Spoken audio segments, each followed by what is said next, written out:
ছুটি দিয়ে দিলেন। সে কি গো? যাচ্ছি আমার নাতি নাতনিদের কাছে, কাজের চাপে খেলতে পারি না, এবার ওদের সাথে প্রাণ করে খেলবো। পুজোর সময় চাকরি খুইয়ে খেলতে চললো? হায় হায় হায়, আমি তার হাতে পড়েছি গো।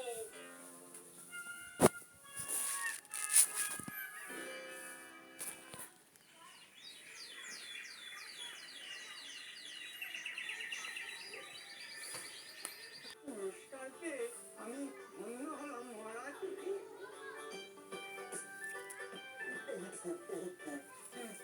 ভালো জুতো পাঠিয়েছে। সারা জুতোই কেমন হিরে মানিকের কাজ করা।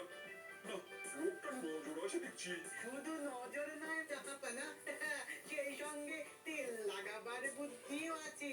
মানে মানে খুব সোজা, এই জুতো পাঠিয়ে সে আপনাকে তেল দিতে চাইছে। সে কি আর আমি বুঝিনি? আর ওই তেলেই কিভাবে কৃষ্ণচন্দ্রকে পিছিয়ে ফেলা যায় সে কথাই ভাবছি। প্রতিবারেই তো তাই ভাবেন, আর নিজেই পিছলে পড়ে যান। খামোশ! তুমি কি বলতে চাও কৃষ্ণচন্দ্রের বুদ্ধি আমার থেকে বেশি? জুতো যে কাদা লেগে গেল। হাস্য, তোর সাহস তো কম নয়। দেখলে মাটিতে উবু বসো। কেন জাহাপানা? উবু হয়ে বসবো কেন? কথা না বলিয়ে চুপচাপ বসে পড়ো। আমি এখন বসবো। আপনিও বসবেন? কোথায় বসবেন জাহাপানা? সেটা বসলেই টের পাবে।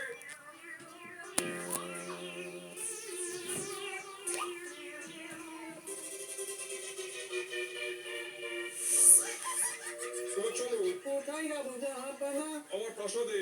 জুতোর তলায় যাতে আর কোনো কাদা না লাগে তাই এই ব্যবস্থা। চলো চলো, কথা না বাড়িয়ে তাড়াতাড়ি চলো। জাহাপানা, আমি কি ঘোড়া? ঘোড়া হতে যাবে কেন তুমি? তুমি একটা অস্ত গাধা। হ্যাঁ? নয় হ্যাঁ।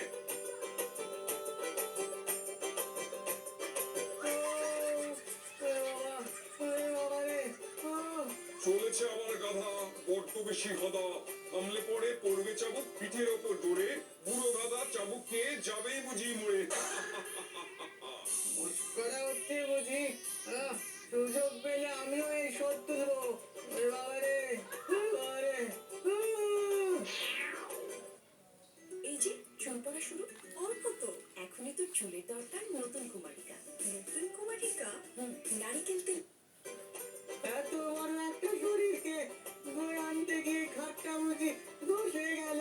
বাবারে, কি ব্যথা! ঘাড়ে ব্যথা লেগেছে? ভালো ভালো, ও কমে গেলেই ভালো হয়ে যাবে। কিন্তু তোমার ঘাড়ে চড়ে আমার বুদ্ধি কিন্তু খুলে গেছে। কিরকম? কৃষ্ণচন্দ্রকে বিপদে ফেলার বুদ্ধি। বুঝলে বুঝি? এবার থেকে মাথায় জুৎসই কোনো বুদ্ধি না এলে আমি কিন্তু তোমার ঘাড়েই উঠে বসবো। হ্যাঁ? আরে তাতেই আমার বুদ্ধি খুলে যাবে।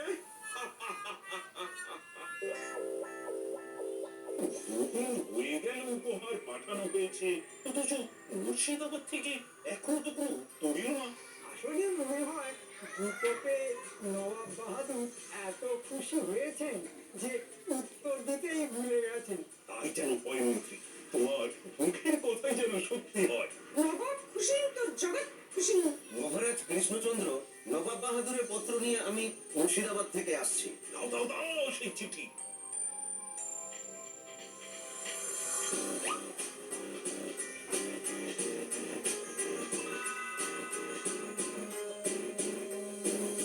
মন্ত্রী, পড়ে শোনাও তো।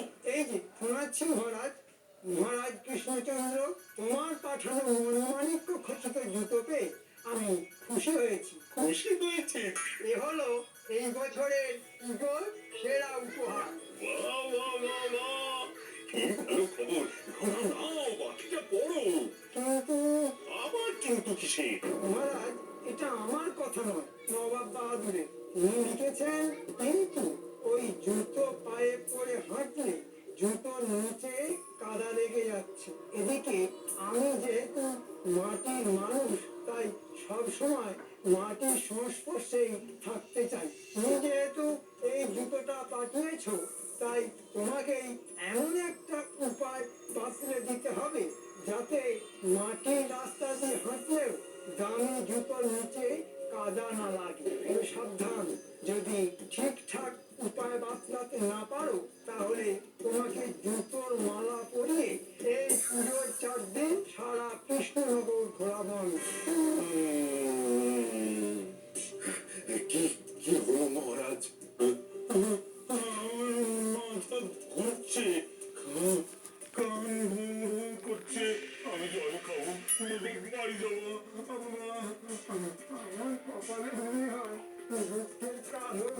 নিয়ে আসছি।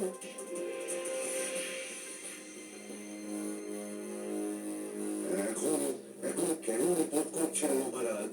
আর বোধ, আমার বোধ বুদ্ধি সব লোপ পেয়ে গেছে।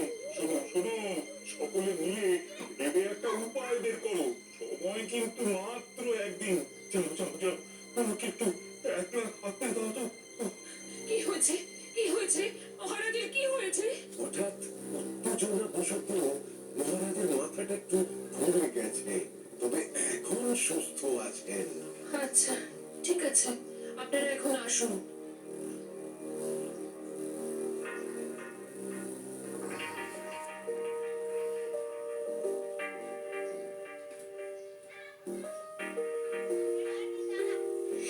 কি করছো বাবা? এই যে লুচির ময়দা খেসছি। আসলে হাতে তো এখন কোনো কাজ নেই, তাই ঘর কন্যার কাজে হাত লাগিয়ে ঘরের লক্ষ্মীকে একটু খুশি রাখার চেষ্টা করছি। ওদিকে খবর কিছু শুনেছ? শুনিনি আবার, হীরের জুতো পাঠিয়ে মহারাজের এখন তো জুতোর মালা পরার অবস্থা হয়েছে। কোথা থেকে জানলে? সেটা আপনার না জানলেও চলবে। কথাটা সত্যি কিনা বলুন। সত্যি গোপাল, সত্যি। গোপাল, কিছু একটা উপায় বের করো, মহারাজের পুরো মাটি হয়ে যাবে। সবে তো রান্না চেপেছে, আগে মাংস সেদ্ধ হোক, তারপর আমি না হয় মশলা দিতে যাব। এত সব উল্টো পাল্টা চিন্তা করবেন না তো। আমি বলছি কিছু একটা উপায় হয়ে যাবে। হ্যাঁ, কিছু না হলে শেষ উপায় তো আছে। মাথা হেঁট করে জুতোর মালা পরে আমাকে সারা কৃষ্ণনগর ঘুরে বেড়ানো। এই সব সব কিছু হয়েছে ওই ওই মুখ পোড়া মন্ত্রীর জন্য।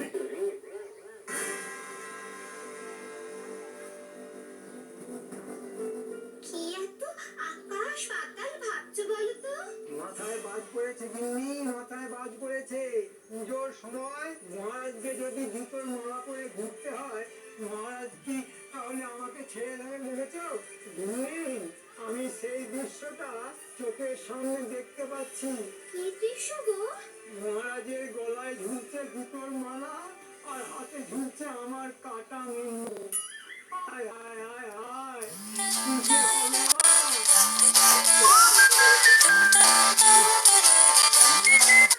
একটা মতলব এসেছে। কই, বলো বলো। তুমি মহারাজের কাছে গিয়ে বলবে হ্যাঁ হ্যাঁ। শুনুন, আমি বলি কি, মন্ত্রীকে দোষারোপ না করে গোপালকে বরং ডেকে পাঠান। দেখবেন ও এসে ঠিক একটা উপায় বের করে আপনাকে এই বিপদের হাত থেকে বাঁচাবে। গোপাল, না না না, ওকে একেবারে নয়। আজকাল না বড্ড বাড় বেড়েছো। রাজসভায় বসে বলে কিনা আমাকে যেন জুতোর মালা পরতে না হয়। শুধু শুধু রাগ না করে একটু ভেবে দেখুন, গোপাল তো ঠিক কথাই বলেছিল। তুমি কি থামবে? গোপাল গোপাল আর গোপাল। ঠিক আছে, যা ভালো বোঝেন তাই করুন। বেটা মন্ত্রী কি করেছে, সব মাটি নষ্ট করে দিয়ে চুন সুরকির মোরাম লাগিয়ে দিয়েছে। হ্যাঁ, তাহলে তো এখন থেকে আপনার পায়ে আর মাটিই লাগবে না। আপনি না মাটির মানুষ। পেয়ে গেছি মহারাজ, পেয়ে গেছি, উপায় পেয়ে গেছি। বলো বলো বলো শুনি। কাল সকালেই বটা ঘটাকে নিয়ে মুর্শিদাবাদ চলে যাব। তারপর নবাবের প্রাসাদের আশপাশ সব চুন সুরকি দিয়ে এমন করে বাঁধিয়ে দেব যে নবাবের জুতোয় আর কাদা লাগবে না। তা মন্ত্রী, এতদিন এরকম বুদ্ধি তোমার কোথায় ছিল?